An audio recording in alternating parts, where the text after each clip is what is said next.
சிறகடிக்க ஆசை சீரியல்ல இனி எபிசோட்ல என்ன நடந்திருக்கு அப்படின்னு பாத்தீங்கன்னா, இப்ப ரோகிணி கோர்ட்ல எனக்கு ஏற்கனவே கல்யாணம் ஆயிடுச்சு. கல்யாணம் ஆகி 6 மாசத்திலேயே என்னோட வீட்டுக்காரரு ஆக்சிடென்ட்ல இறந்துட்டாங்க. எனக்கு ஒரு குழந்தையும் இருக்கு. இது எல்லாத்தையுமே நான் ஒத்துக்கிறேன். ஆனா இந்த உண்மைய எல்லாத்தையுமே நான் மனோஜ் கிட்ட ஆல்ரெடி சொல்லிட்டேன். கல்யாணத்துக்கு முன்னாடியே சொன்னதுக்கு அப்புறம் தான் எங்களுக்கு கல்யாணமே நடந்துச்சு அப்படின்னு வாய் கூசாம பொய் சொல்றாப்ல. இத கேட்ட உடனே விஜயாவுக்கு பயங்கரமா கோவம் வந்து கத்த ஆரம்பிக்கிறாங்க கோர்ட்லயே. நம்ம மனோஜும் என்கிட்ட இதெல்லாம் சொல்லவே இல்ல அப்படின்னு சொல்லி ரோகிணி மேல கோவப்படுறாப்ல. இப்ப இந்த கேஸ் வந்து பாத்தீங்கன்னா, அவ்வளவு சீக்கிரம் முடியாது அப்படிங்கிற நிலைமைக்கு கொண்டு வந்து விட்டுருச்சு இந்த ரோகிணி. இதுக்கப்புறம் என்ன? அங்க நெறைய வாக்குவாதம் போய்க்கிட்டே தான் இருக்கு. இதனால நம்ம விஜயா கோர்ட்லயே மயக்கம் போட்டு விழுந்துட்டாங்க. ஜட்ஜி வழக்க ஒத்தி வச்சுட்டாங்க. இதுக்கப்புறம் என்ன நடக்குது? வீட்டுக்கு வந்துடுறாங்க. இங்க நம்ம மனோஜ கூண்டுல ஏத்தி ரோகிணி சில கேள்விலாம் கேட்டாங்க. அப்ப நான் கல்யாணின்னு உனக்கிட்ட நான் ஏற்கனவே சொன்னனா இல்லையா அப்படின்னு சொல்லி கேட்கும் பொழுது, பேயா வந்து சொன்ன மாதிரி இந்த ரோகிணி சொன்னுச்சு இல்லையா? ஆமா சொன்னேன் அப்படின்னு மனோஜ் வேறையா சொன்னாப்லையா கோர்ட்ல. இதனால விஜயாவுக்கு பயங்கரமா கோவம் வந்து மனோஜ துரத்தி துரத்தி அடிக்கிறாங்க. ஏற்கனவே ரோகிணி இதெல்லாம் உன்கிட்ட சொல்லிட்டாளா அப்படின்னு சொல்லிட்டு மனோஜ் இருந்துகிட்டு சொல்லவே இல்லை சொல்லவே இல்லை அப்படின்னு சொல்லிக்கிட்டே இருக்கிறாப்புல. ஆனால் இந்த விஜயா நம்பவே இல்லை. அதுக்கப்புறம் அண்ணாமலை கூப்பிட்டு விசாரிச்சதுக்கு அப்புறம் தான் இல்லை அவகிட்டலாம் என்கிட்ட எதுவுமே சொல்லவே இல்லை அப்படின்னு சொன்னதுக்கு அப்புறம் தான் நம்புறாங்க. இதுக்கப்புறம் என்ன நடக்குது அப்படின்னு பார்த்தீங்கன்னா, ஸ்ருதி மனோஜுக்கு ஒரு ஐடியா கொடுக்குறாங்க.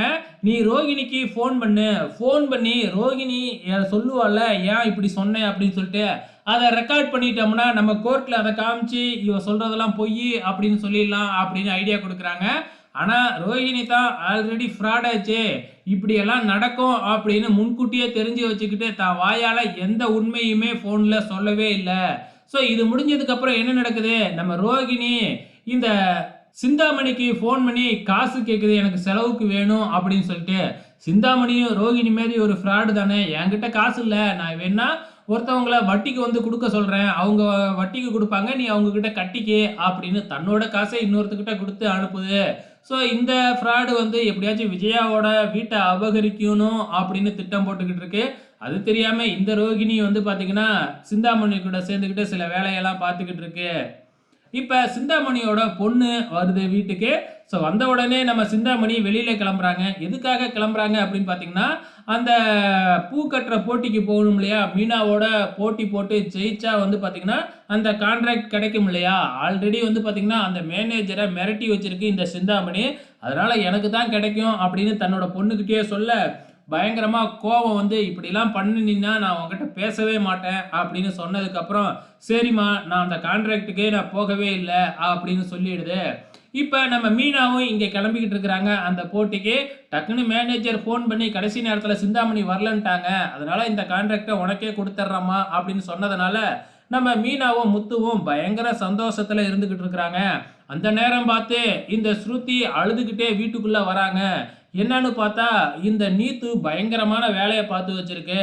ரவியோட கட்டி பிடிச்சிக்கிட்டு இருக்கிற மாதிரி ஃபோட்டோவை தன்னோட சோசியல் மீடியாவிலேயே போட்டு லவ் வித் யூ ரவி அப்படின்லாம் எழுதி வச்சிருக்காட்டுக்கு. இதை பார்த்த உடனே ஸ்ருதிக்கு பயங்கரமாக கோவம் வந்து அழுதுட்டு உடனே ஸ்ருதியோட ரோகிணி அந்த நீத்தோட ஹோட்டலுக்கு தான் போகிறாங்க.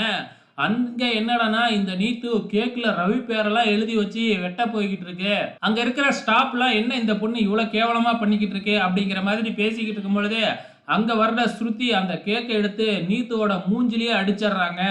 அதுக்கப்புறம் தான் அங்கே ரவியே வராப்புல. ரவியும் இந்த விஷயத்தெல்லாம் கேள்விப்பட்டு நீத்து நீ ஏன் இப்படி பண்ணிக்கிட்டு இருக்க அப்படின்னு நீத்துவை தான் திட்டுறாப்புல. டக்குன்னு இந்த நீத்து இருந்துக்கிட்டு நான் உன்னை விரும்புகிறேன் அப்படின்னு ஓப்பனாகவே சொல்லிடுது.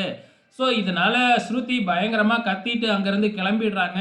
பின்னாடியே நம்ம முத்துவும் மீனாவும் வராங்க. முத்து மீனாவுக்கு இப்போ இந்த விஷயம்லாம் தெரியுது.